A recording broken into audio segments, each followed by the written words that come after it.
చాలా క్రమశిక్షణగా, చాలా పద్ధతిగా మా నాయకుడు చూపించినటువంటి బాటలో ప్రజలకు మేలు చేస్తూ నడవడమే మాకు తెలుసు. ఇలా మీలాగా చీప్ ట్రిక్స్, ఈ చీప్ పాలిటిక్స్ ఎవడనో పెట్టుకొని ఎవడోనో పెట్టి ఏదేదో చేస్తామంటే నేను ఒకటే చెప్తా ఉన్నా. నాకు నవ్వొస్తుంది పుల్లారావు గారు. ఎందుకో చెప్పనా, నా రాజకీయ అనుభవం 7 ఏళ్ళు. నా 7 ఏళ్ల రాజకీయ అనుభవం ముందు మీ 25 ఏళ్ల రాజకీయం తల జించుకుంది ఈ రోజుతో అనిపిస్తుంది.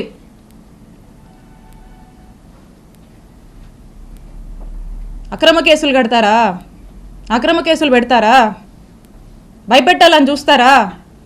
మీరు నన్ను కానీ, మా కుటుంబ సభ్యుల్ని కానీ, మా నియోజకవర్గ ప్రజల్ని కానీ, అండ్ ఎస్పెషలీ మా వైఎస్ఆర్ కాంగ్రెస్ పార్టీ నాయకుల్ని, కార్యకర్తల్ని, వైఎస్ఆర్ కాంగ్రెస్ పార్టీ కుటుంబ సభ్యులు, ఇక్కడ ఉన్న వాళ్ళందరినీ కూడా, కుటుంబ సభ్యులందరినీ కూడా బెదిరించి, భయపడి, అక్రమ కేసులు పెట్టి, అక్రమ అరెస్టులు చేస్తే ఎవ్వరం భయపడం. మీరు పెట్టిన ప్రతిసారి ఇంకా బలంగా ఎదుర్కొంటాం, ఇంకా బలంగా నిలబడతాం, ముందుకు వెళతాం.